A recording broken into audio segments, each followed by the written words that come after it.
It's not just that I lost weight and that I look better in my clothes.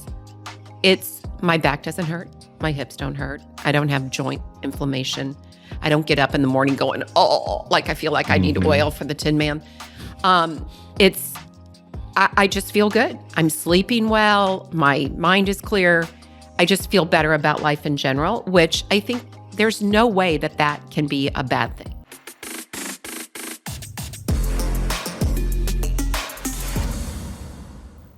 Hello, Suzanne. Hello, Rick Mayo. How are you? Back in the studio. Yeah, it's been a minute. It has been a minute. We're actually going to do a redo today. Before we get into that, let's just get this out of the way. It's a tradition. Yeah. I've been forgetting it lately, which is a real shame because it's like part of who we are now. The dad joke thing? Yeah. Oh. I'll just get into it, and then later I'm like, oh, dad joke. But I shouldn't do that. Okay. So well, let's do a dad joke. Let's do a dad joke. You go first. Okay. Why was the blonde staring at the orange juice container? I'm already laughing. I don't know why. Okay, so why was the blonde staring at the orange juice container? Yeah. It said concentrate. Shout out to all our blonde friends. I was going to say, it's kind of fun to do that since I've never been a blonde. You should do it. That's your big chance. Be a blonde. Yeah, just go platinum white. I look amazing. Keep your roots dark, though. Oh, Keep it trashy, baby. I would look terrible Keep as it blonde. What did one butt cheek say to the other? What did one butt cheeks? I try to solve these, but I don't know. What did pointless. What did one butt cheek say to the other? Together, we can stop this crap. Thanks, Adam. Shout out to a guy named Adam Reese, who I know, who hit me up with that one on Instagram. That was a golden. Appreciate you, buddy. He listens to the podcast, though. Oh my God, that's so funny. And he sent you a dad joke? I'm going to call him a fan, even though he's probably like one of our 2 listeners. I'm still going to call him a fan. So this is a fan submission, and we'll give you a shout out. I might have to. We do dad jokes at Haynesbridge Village in my small group. Like that one? You can say SHIT, but I was trying to keep it clean. Not that I haven't said that on the podcast. I would keep it clean with my group too, because we're good people in good general. People. People that swear bad people. I'm good. Well, that probably makes all of us bad people at one point in time or another, right? I was about to say. Sometimes it just calls for a good swear word. Right. Bricks at glass houses. Something like that comes to mind. But we are going to discuss today. We did a podcast in the past on Semaglutide or GLP-1s, or essentially it's the weight loss shot that everybody's talking about. A lot of people in fitness don't like it because it's a shortcut and blah, blah, blah. Like whatever. We're going to dig into that. But we shot a podcast earlier about this because you had experienced it yourself. You dabbled in it, what the end result was. And then I went back and listened to that podcast recently because it's a popular topic, and I butchered it by just talking all the time. And I hadn't tried it. It wasn't about me at all. And so I'm like, let's reshoot this where I just shut my pie hole and let the person who actually did the experiment talk about the experiment. Then I'll just ask questions. How about we do that? Were you shocked? Normal podcast. Were you shocked? I mean, you do that all the time. Like everybody. It's like a joke with you and Matt. I don't know if you knew this, but my New Year's resolution is to not do that. Okay. And so not on the podcast, but just in general, I'm bad about it because I'm thinking ahead. I already know where the sentence is going for this person. It's probably a superpower in some cases, and some it's super irritating. So I'll jump to the end because I can't sit there and listen because I already know where it's going. You still do that.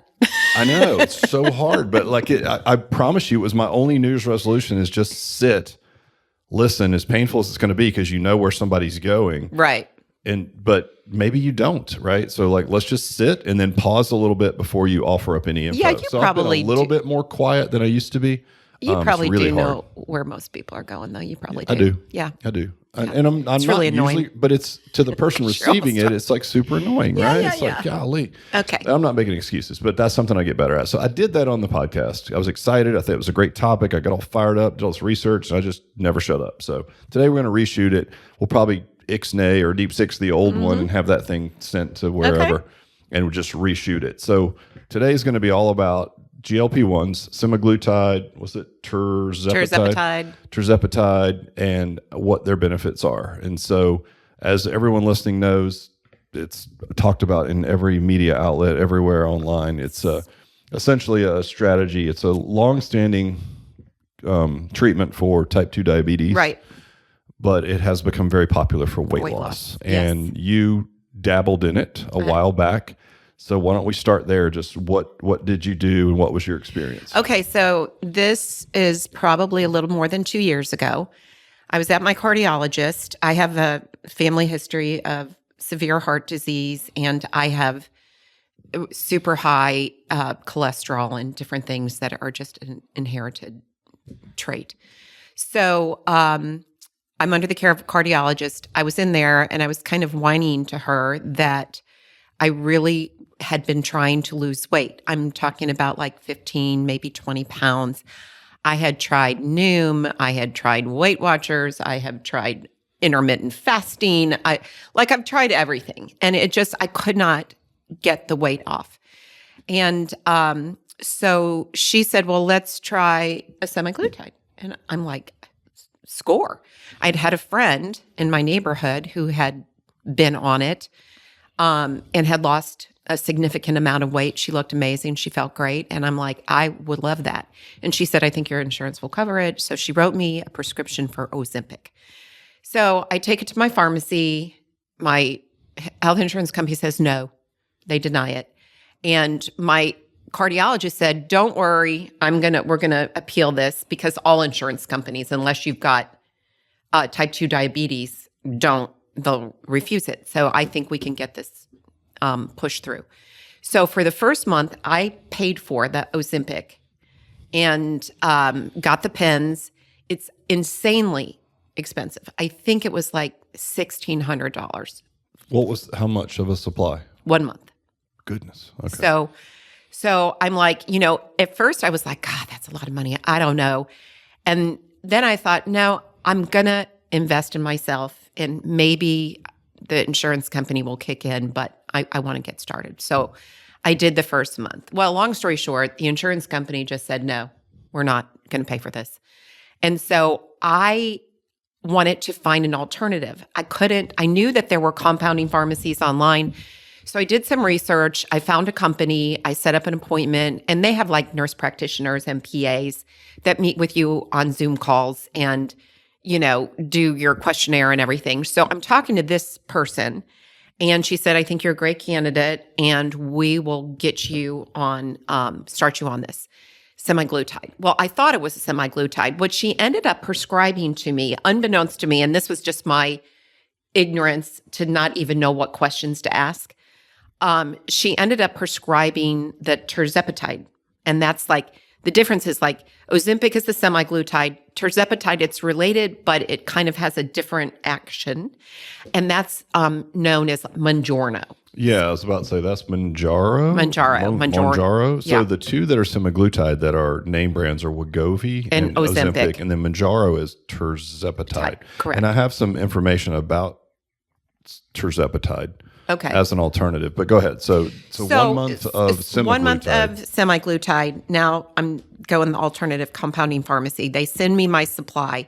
It was a 3-month supply, and this was the Tirzepatide. Although I did not realize that. Sure. It was half the price, so I'm like, oh, this is great. So it was half the price for 3 months as Ozempic was for 1 month. $800. It was $800 for 3 months. Right, and so I thought, okay, this is great. So they start you on a low dose, and week over week, they titrate you up a little bit until you're at your max dose. So I was on it for 3 months, and I lost like 15 pounds. So the weight was 5 pounds a month. Weight was a pound to a pound and a half a week. Which is a healthy amount. Consistently. And my energy level was fine. I was still working out. I was at the gym 3 times a week doing Alloy. Just everything fine. I just was not eating very much. And the things that I chose to eat were things that were good for me, like protein. Did you have any of the GI distress that people talk about? Not at first, but as the concentration went up, the dosage went up, I started having some bad side effects in that month 3. And I was on a pretty, I think by then I was at the full dose. And it became so disruptive to my life and the way that I felt. I just felt like somebody had just kicked me in the gut, So I was having really bad side effects, and I decided I had to go off of it. So I stopped the shots, but I felt like having been on something, the semaglutide and then the Tirzepatide for 3 months, I felt like I had developed some different habits, and I knew how to eat differently and how to even think about food differently. I just didn't care about it that much, quite frankly.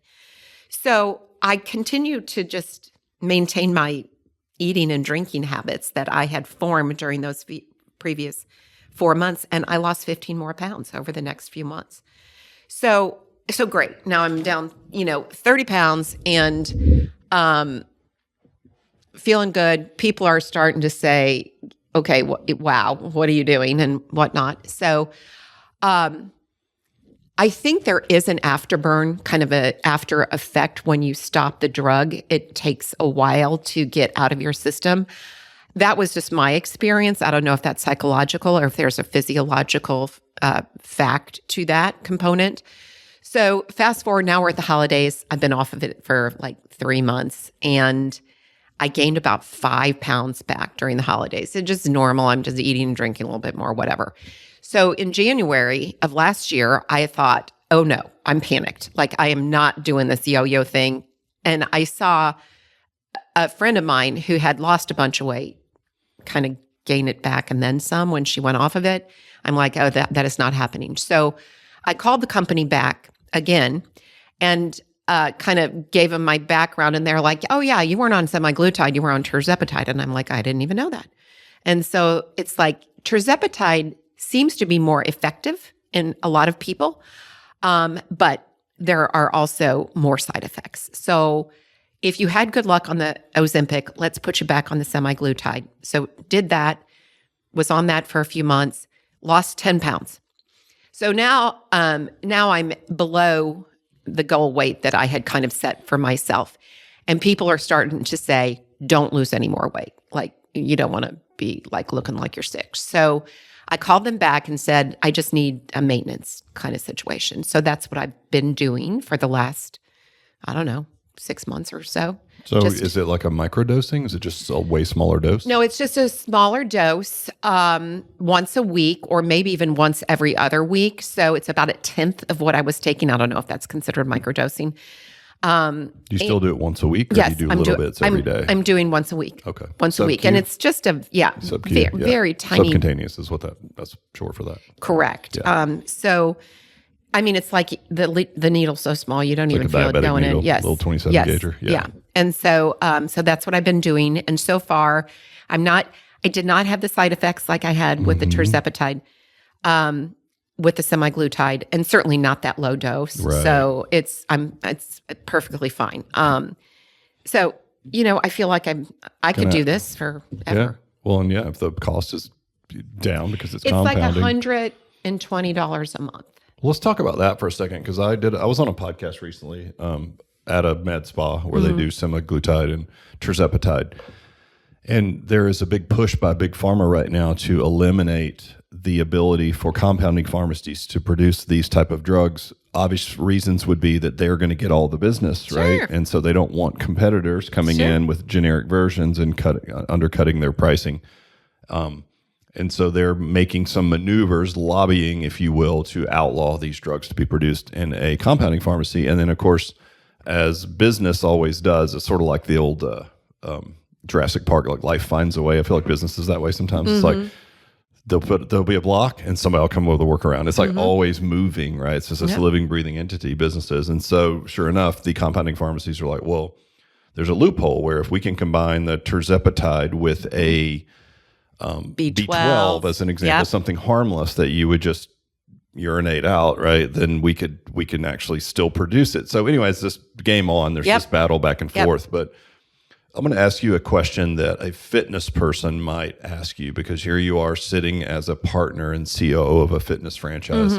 I know how I have my opinions on this, but I would like to hear yours. Let's say I'm a 22-year-old trainer person, and I'm like, that's such a shortcut. Like, that's the easy way out. How would you respond to that? No, I don't feel like it's a shortcut or an easy way out at all. And for somebody like me, I mean, I was probably 63 or 64 years old when I was at my doctor's and said, I have been trying. I don't know if it's hormonal. I cannot lose more than a pound or two. It's like... And for anybody listening, like Suzanne has been an Alloy member and client for like 30 years. We've been partners for 15 plus years. Right. And fitness is a journey. People go up and down. I've seen you be so ripped naturally that I could see your abs, right? So it's not like you don't know how to do it. Right. So taking it, like hearing you say, I'm doing everything I can. Right. I'm just saying this for the audience listening. Keep in mind that this is a person who has done it on their own, knows what to do, and had done it to the extent that they got 6-pack abs. I was 35 though. Well, to your point, it's a different era. Your hormone profile is completely different, but it's not like you don't know, okay, these habits produce these results. Right. You're in the business. Right. And so when you hear that, I think it's like trainer people saying to people who they think have no knowledge, right, like, you shouldn't be doing this. And then they talk about, oh, you lose all your muscle, you get too skinny, and obviously we're going to address that, right? Okay, so that's the current landscape. And thank you for answering that, because I see a lot of that rhetoric in like the trainer forums and stuff. Sure. But it's just people who, they're already in great shape. They love fitness. They never really get out of shape. So they really don't fully understand the mindset of that person, right? And everybody's different. And I tend to sit in your camp. If there's something out there that can help you lose 30 pounds, and you're on a small frame, so that's a it was a lot of weight. So the next question, and this is the one that I think is really interesting for Alloy, like, how does Alloy work in a world where GLP-1s are not going anywhere? Right. There's going to be versions of them out there forever. It has been wildly effective for people to lose weight, which I'm a fan of. If you're 50 pounds overweight, the mild GI discomfort that you might have, at least temporarily, is probably worth losing 50 pounds. Like, the 50 pounds is more detrimental than a little bit of GI distress, right? Right. And there are things that you can do to mitigate those GI symptoms. Some of these shots are coming with things in them. Yes. So I was telling you, my son has a wellness spa at his plastic surgery center, and their Tirzepatide comes with B12 and other things that mitigate the common side effects and symptoms. And his patients are having great results with that. The thing is, I think, if it is going to improve your life, because it's not just that I lost weight and that I look better in my clothes. It's my back doesn't hurt. My hips don't hurt. I don't have joint inflammation. I don't get up in the morning going, oh, like I feel like I need oil for the Tin Man. I just feel good. I'm sleeping well. My mind is clear. I just feel better about life in general, which I think there's no way that can be a bad thing. I agree. And so if there is something, and especially in our age group, like, thinking of typical members at Alloy, and I know a bunch of members at Alloy that went down the Semaglutide or Tirzepatide path with awesome results. And they're so happy. And it's like, I've been a client here for 5 years, and I felt like I made a lot of progress. I'm much stronger, but I still felt kind of like, and until I did this. Right. And now they feel so much better and they look better. So I think that the message for us should be, as long as you are doing strength training. Well, I want to stay on that for a minute. Okay. Because I think that's when you listen to the experts, whether it be like these internet guys like a Huberman or Peter Attia. Oh, yeah. And they, certainly Peter Attia. Will say that he won't allow his patients to do it, right? Because unless they do strength training, and if you think about it this way, like, there is some other things we can talk about, some other like side benefits that they're finding out, certainly on Tirzepatide for your brain and your gut health and all kinds of interesting things. Which, it sounds weird, you get GI problems, but on a microdose or orally, right? It's shown it can actually help. So it's really interesting. The other benefits, like, again, mitigating the cravings for alcohol or whatever the things are, even staving off the early symptoms of Alzheimer's, right? Dementia, By reducing, and so there are some other things there. I don't think we're going to go into that today, because I don't have enough deep knowledge to speak intelligently about it. Right. I'm just saying, don't throw the baby out with the bathwater because you see a Hollywood person who weighs 110 pounds and looks like a drawn up cricket, right, and has no butt, and their face looks weird because they're too drawn up. And that's what people use. Like, see, that's what they have Ozempic butt. They lost their booty. I'm like, okay, so let's stick with strength training. And like, as per what we said, like a Peter Attia would say, if you're going to do this, you have to strength train, because at any age, a loss of muscle mass is detrimental to your health, your strength, your skeletal muscle. I mean, your bone mass, right? All the things. And certainly as you get into an older age bracket that you and I are in now, it's like, okay, you really need that lean mass. That's your balance, that's your strength, that's your stability, engine, if you will, your stability, all of that. And you can mitigate most of the muscle loss by doing nothing but strength training. And since that's the key focus in an Alloy, I think for us, like, because people are like, oh, is this going to affect your business? I'm like, it's helping our business. Exactly. It could not be better aligned. Because now you don't have to go do a bunch of like, and I'm air quoting like cardio or HIIT classes, because you're not really concerned about how many calories you burn because you figured out how to effectively take in less calories. Right. So now the key is to preserve your lean tissue. Correct. And it's surprising how much lean tissue you can preserve if you work on for the calories that you can ingest with a smaller appetite, if they're more protein based, and then you can do strength training. So let's talk about what your results were after 30 pounds of weight loss on the InBody, which if you don't know what that is and you're listening, it's a way for us to measure your fat weight versus, it's essentially a body fat measuring machine, but very accurate and lots of other details. So 30 pounds down, you did, as an experiment, you weighed in before, I did the InBody once a month, and you did it at the end, you did it once a month. How much muscle mass did you lose? I lost, I'm going to say a pound. It might have been a half a pound. It's been a couple years. I thought it was a half a pound. It might have been a half a pound. I just didn't want to over exaggerate it. I don't remember exactly. It was either a half a pound or a pound. But considering the massive amount of weight that I don't mean this derogatory, but at your age, 30 pounds lost. 5 pounds a month is not too fast, by the way. No. Like a pound a week is a great pace. It was at the beginning, it was a little frustrating because I had friends who were like, I lost 15 pounds the first week. And I'm like, what? Yeah, but you weren't, I'm air quoting, doing bad. No, I'm like, what? Okay. And my provider warned me, people who are way overweight or out of shape tend to lose a lot at the beginning, like could be up to 5 to 10 pounds a week. You're not going to see that. Right. And so I knew in advance, but so it was fine. I was perfectly happy with the 1 to 1.5 pounds a week. No problem. I think about that. 30 pounds of weight loss on a female who's on a small frame, that's a lot of weight.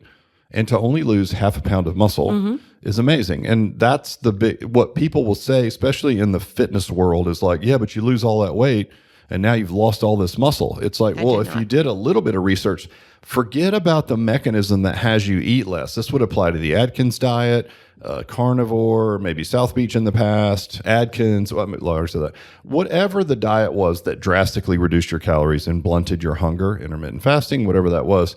It's the same thing applies. It's just taking in less calories than you need. And when you lose weight, especially if you lose it rapidly, you're going to lose muscle mass. But the way to mitigate that is eat a little bit of protein and make sure you lift weights. And to your point, 30 pounds weight loss, only half a pound of muscle loss is amazing. And that's what people really want. Now, you have friends and just people that you know that have lost that weight that didn't do strength training. Is there anything that you've noticed in them that's different or not as positive as your experience? For sure. So I had a girlfriend, and she probably, I think she ended up losing close to 50 pounds, and she just had that weight, and she's probably similar to my frame. So she lost all this weight very quickly, and she didn't work out. So at the end, she looked great as far as, she looked way healthier and way better, but she would complain that she is a mush pit. She's just like a jiggly. Now she needed to get back into the gym and strength train, tone up. Yeah. Air quoting the tone up. She's actually, and I kept saying, well, get your butt into Alloy, come on. She ended up deciding to do the Pilates route, and she is loving that. Not the best for muscle gain. It's exactly. So she's still skinny, but just kind of. I think most people would take skinny and out of shape over overweight, even from a health standpoint, yes.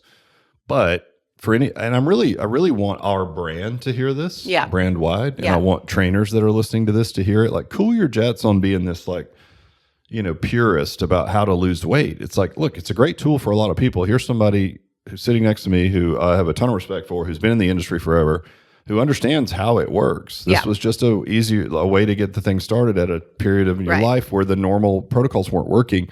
And you mitigate all of the downsides that everyone espouses on the internet about, it does this, it makes you look too skinny, you lose your butt, you lose that. You only do that if you don't do strength training. That's why Peter Attia is like, I will not give you this unless you strength train. So Alloy starts there.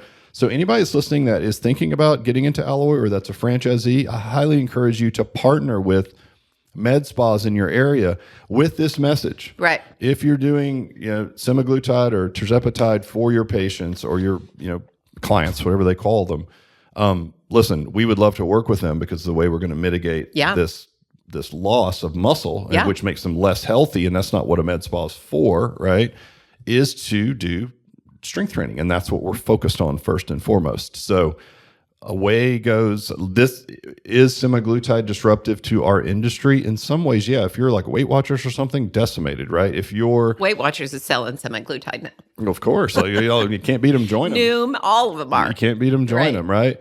But if you look at other fitness brands that are just workout based, it's like you look at something like an Orange Theory, which is based on how many splat points you get in an hour, how many calories you burn.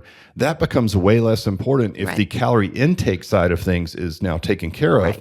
Right. And now you don't have to beat yourself up, raise your cortisol levels, do all the things that, especially in your category of a female, right, is not good for you anyway. Right. And so it's like, great, now you've controlled your calories, so you're going to lose weight. And you just add in basic strength training 2 or 3 days a week and you're good to go. So that's what I want people to hear. Like, relax on the puritanism around how you're supposed to do this. It doesn't matter. This is just another mechanism to get you there. Right. Health benefits aside, I'm sure there's articles out there that say it's terrible, and I've heard people say it turns your stomach into concrete. I haven't seen any real studies that support any of that. So I'm okay with it. Like, I haven't tried it, but I'm a fan. I think if you're overweight or you need a kickstart and you keep things in perspective, I think it's great. I think a maintenance dose for a lot of people, Peter Attia said that. He's like, a lot of these folks are going to come off of it, and if they haven't really worked on habit change and like awareness, a lot of them are just going to have to be resigned to be on it for a long period of time, just less dosage. I'm like, what's wrong with that? Like, well, and I think I went ahead and did a year, and I'm committed to that. And then maybe I'll see, like, maybe by then my habits are, really ingrained, and I'm not losing weight. I'm not gaining weight. So I've reached a happy medium. And if I have to be on some form of it in a very, very low dose, I am not having any side effects, I'll do that. Well, and look, the research is still new, but let's see if it does some of the things that the early claims are showing, which with brain health, gut health, overall inflammation in your body. And there's those no things question. aren't necessarily tied to weight loss. They're just the mechanism of the drug itself. So let's hold on there and see. Right. Because a microdose might be really good for your overall health. We might find out. Listen, it's just a peptide at the end of the day. And we know there's other peptides out there. There's like a BP157, right? Or BBC 157, which is like, they call it the Wolverine peptide that just like helps your joints heal. And there's a lot of stuff out there. And Big Pharma doesn't love it. So it's not going to get a lot of shine because like they can't make a lot of money on it. They want everybody to be sick. But there's this whole underground, exactly. There's a whole swell of underground activity with all these peptides and things that are trying to maximize our health and vitality, which I think is great. Well, and say what you want, but if your joints don't ache and your hips don't hurt and your back doesn't hurt and you're sleeping better, you just have an overall healthier, more confident feeling about my workouts. I'm killing it at the gym because I can. I'm not lugging around 30 extra pounds. I'm not stiff and sore and achy and all those things. So that means that you can really work hard at the gym. Right. And you compound really hard workouts for a year versus workouts that you were like half baked because you're in pain. Right. Totally different. And I can do an unassisted pull-up. I'm 30 pounds less. So can you really? Yeah. That's pretty awesome. One. Congrats. You won one. I got one. Listen, can I say your age? Yeah. If you're 65 years old and you can do an unassisted pull-up, you're a total boss. So props to you. Thank you. Anyway, I just wanted to have you back on because I ruined the last one by talking too much. No. But I want people to understand that, like, maybe not be such a purist again around like why you lose weight. There's no rules, right? Necessarily. If it's net zero for health benefits and it produces weight loss and helps people realign their habits, it's a really good thing, is the way I would look at it, as long as they don't find something terrible. And so far, I mean, listen, it's been around for a long time. Ozempic and Wegovy, and those guys have been out for diabetes for a long time. Yes. Now, granted, this is a different mechanism, but the drug is the same, right? The dosage might be a little different. But I would say if you're in the fitness space, especially if you're with an Alloy, align with some of these med spas, right? Because if people are getting GLP-1s and they're going to continue to thrive, right? Because it's a solution for weight loss. But other than that, the opposite for us than being a threat, which a lot of people thought, oh gosh, is that going to hurt your business because people coming to you for weight loss? I'm like, no. They come to us to looking good, feeling great, living life to the fullest. A lot of that's just you have to have strength and lean tissue. And the only way to maintain it during a rapid weight loss protocol is to lift weights. And that's what we do first and foremost, which is perfect. So I love it for our brand. I think we're well aligned, and I don't think it's going anywhere for the foreseeable future. Right. So we're sitting in a good place. So if you're with Alloy or you're in the fitness business, like I would say embrace it because it's not going anywhere, and you can bark and kick and scream all you want about that it should be done a different way. I would disagree with that. I would think by any means necessary, as long as it's not detrimental to your health, that can help you lose weight and feel good and all the things that you talked about. And all the good things. It's healthier heart, lower blood pressure, like all of the things. It that makes it very effective. So as long as you're strength training, Alloy is the perfect partner for that. Philip was like, Mom, I want to buy an Alloy and put it right around the corner from my practice. And I'm like, oh, sorry, that territory sold out. Yeah, should have chopped. We're moving quick. You snooze, you lose. We're moving quick. Yeah, exactly. But it's, that's a Philip, your son, forward-thinking guy. He's like, hey, this will mitigate the muscle loss, which is really bad for people. Yep. And if you're really interested in wellness, and certainly it's a lucrative business to be in from a business model standpoint as well. But if you're really interested in helping your patients, you'll be honest with them about the fact they need to weight train. So if you're with Alloy, align with every med spa in the area. This is the message ongoing. This is what the top experts are also claiming. Fill up your gym with a bunch of skinny people that need to keep their butts from disappearing. How about that, right? But anyway, thanks for being transparent and sharing it, because I think a lot of people would be like, oh, I'm in the fitness space, I need to be this purist. And I call BS. And I think you and I, the beauty of having been in business for 34 years and seen everything is you get some perspective. And then having just as much life as we've both had, you get perspective where you're just like, okay, let's just calm down on that. Like, it's fine. It's fine. We're going to be fine. It's all fine. So anyway, I hope that helps you guys understand. I think it was a better episode than last time. Oh, so I always enjoy these, no matter what. Even if you talk over me, it's fine. Oh, it's a terrible, terrible habit. So I'm really working hard not to do that. So I hope you guys, if you listen to the first one, I hope you enjoyed this one much more, because we're going to ixnay that one, and we're going to publish this one instead. You know, I got more. I don't know how many podcasts we've done together, maybe a half a dozen or so. That was the one that I got the most feedback on. Like people reaching out saying, I loved it. It was so great. I have so many questions. Really? Because I let her, like, for gosh sake, shut up and let her talk. Oh, well, no. I mean, they just appreciated the topic, I think. Yeah. Well, we'll republish, and it'll be a new, fresh look at it, and we're kind of saying the same things with maybe a little bit of an additional slant to it. But I hope that helps you guys. And again, thanks for sharing. Absolutely. All right, guys. Cheers. Cheers.